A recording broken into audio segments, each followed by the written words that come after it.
Oi, gente. O senador Fabiano Contarato fez uma fala, senador do PT, fez uma fala muito importante que conecta a questão de luta de classes com o acontecimento do Porsche, desse cara dirigindo Porsche que cometeu esse crime hediondo, enfim.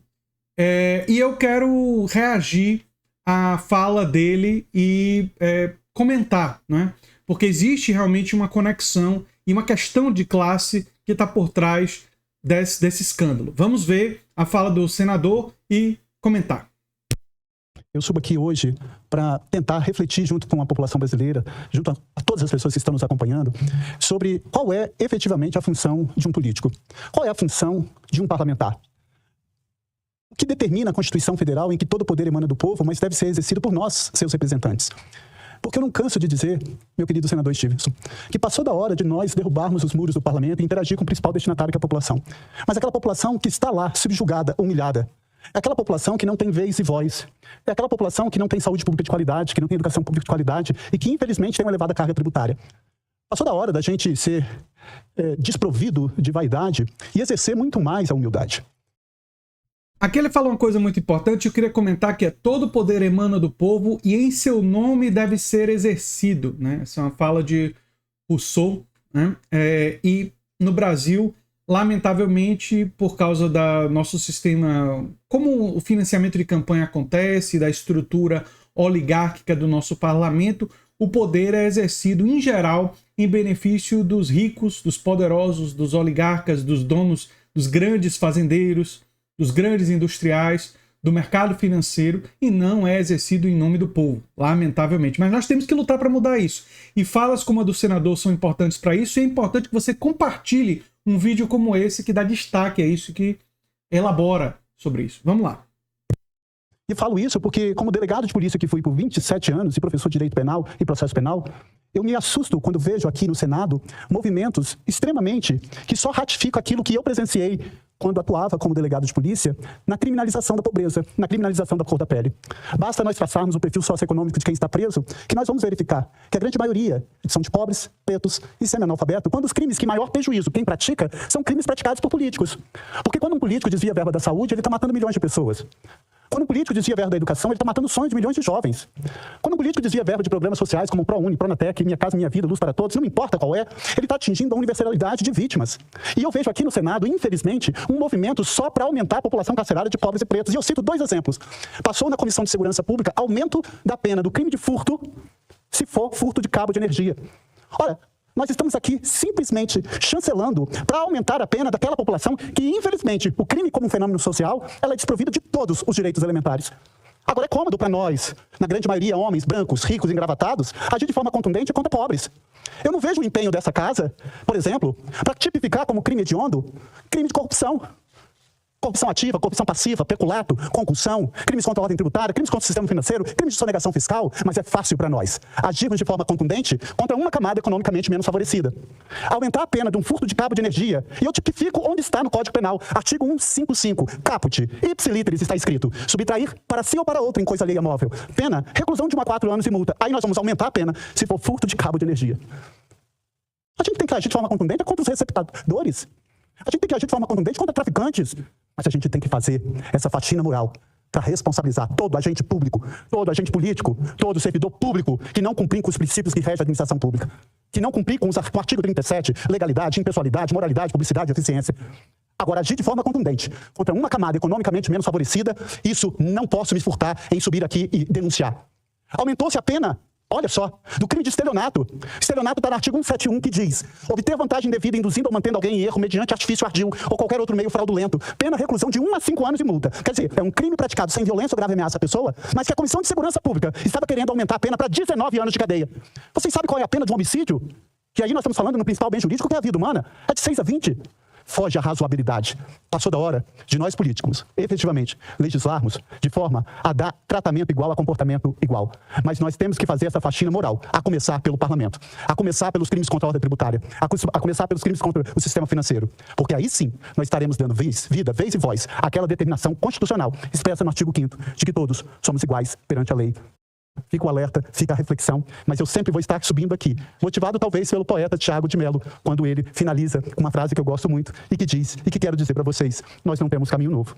O que temos de novo é o jeito de caminhar. Vossa Excelência sabe melhor. Fantástica fala do senador. E eu queria comentar algumas coisas. Quando ele fala de crimes tributários e tal, tem uma coisa que não é crime do ponto de vista legal, mas é um crime do ponto de vista moral. É o fato do sistema tributário brasileiro colocar o seu peso maior no consumo. No consumo. O que significa que quem é mais pobre paga proporcionalmente mais, porque gasta a maior parte dos seus recursos no consumo de comida, de energia elétrica e tal. Quanto mais a pessoa é rica, menos do seu percentual do que ganha, ela gasta no consumo. Então, o Brasil, do ponto de vista tributário, tem uma pirâmide ao contrário. Porque quanto mais dinheiro a pessoa tem, mais ela pode investir, por exemplo, em ações, ter dividendos empresariais, e os dividendos não são cobrados impostos. Os fundos exclusivos, embora tenha avançado a tributação um pouco em relação a isso, para pelo menos pegar numa periodicidade, ainda é muito pouco. E ainda é muito baixa a tributação. Muito pouco e muito baixa. E por que isso? Porque os ricos financiam o Congresso.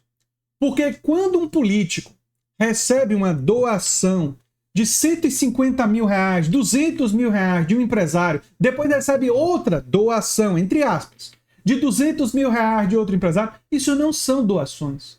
Isso são investimentos.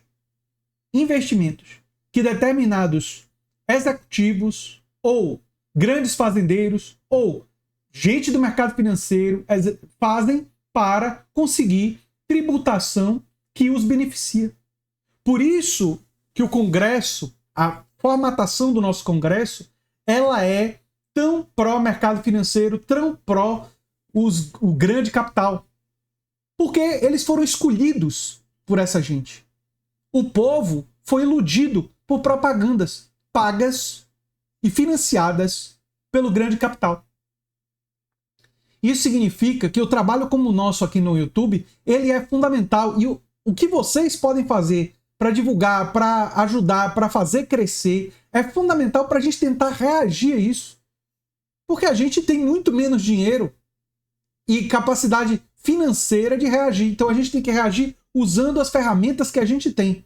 E é por isso que eu não me furto de ficar aqui na luta, me expondo, né, para a gente crescer e lutar por direitos melhores, por direitos sociais, e fico feliz de ver um senador como o Fabiano fazendo uma fala tão importante como essa. Vamos ver um pouco mais. Ou tão bem quanto eu, que no Código de Trânsito Brasileiro, no artigo 277, estava escrito que todo condutor envolvido em acidente de trânsito ou que for alvo de fiscalização será submetido ao teste de alcoolemia. Veja que o legislador tinha utilizado o verbo ser com tamanha imperatividade que ele não usou o verbo poderá. Era obrigatoriedade. Então, no direito coletivo, dirigir não é um direito, é um privilégio, por isso que o nome da primeira habilitação é permissão. Se no poder de fiscalização você parar um motorista e ele se recusar, a recusa dele deve ter o poder de presumir que ele fez uso. Aí é legislar em defesa da vida. Mas o que nós fizemos? Falo nós, eu não estava nessa casa, nem Vossa Excelência, mas nós, o parlamento fez. Ele tirou o verbo ser, tirou o verbo será submetido e colocou poderá ser. E aí você vem, mais uma vez, o recorte socioeconômico. Porque uma pessoa instruída diante uma fiscalização por parte do poder público, seja a Polícia Militar, que faz um brilhante trabalho, seja a Guarda Municipal ou a Polícia Rodoviária Federal, ele vai efetivamente se recusar. Agora, nós sabemos que até a forma como se aborda um pobre num carro velho, ele vai refazer sob pena de ser responsabilizado por um crime, eventualmente, de desobediência, que nem vai existir. Mas o que eu quero falar é que até nesse contexto, de forma elitizada, o Código de Trânsito Brasileiro, nós retrocedemos, não para punir aquele que se recusou, presume-se, a lei é clara. E isso é uma determinação constitucional no artigo 5º, 2. Ninguém é obrigado a fazer ou deixar de fazer alguma coisa, senão em virtude de lei. E existia uma lei que determinava que o motorista fosse submetido ao teste? Sim, o artigo 277. Volto a repetir, ipsiliteris. Todo condutor envolvido em acidente de trânsito ou que for alvo de fiscalização será submetido ao teste. Não fez. Eu vou presumir que você está sob influência do álcool ou substância de efeito psicoativo que determine dependência. Aí é legislar em defesa da vida. Aí é sim proteger a vida humana. Mas não, nós fizemos foi, arranca-se o verbo ser e coloca a faculdade. E aí passa para a população, que infelizmente o pobre vai fazer o teste do bafômetro e o rico não vai fazer. Essa é mais uma reflexão para nós. Pois é, esse Congresso, ao modificar isso, beneficia quem? Os ricos, mais uma vez. E foi esse Congresso que fez isso. Modificou de tem que fazer para pode fazer. E aí, o rico, né? E tem já evidências que o cara do Porsche poderia estar alcoolizado, né? Que eu não quero chamar de acidente, né? Esse crime, porque ele fugiu. E o fato dele ter fugido caracteriza como crime, né? E se ele tiver alcoolizado, sob influência, o crime é ainda mais grave, porque ele sabia dos riscos e colocou outros em risco, né?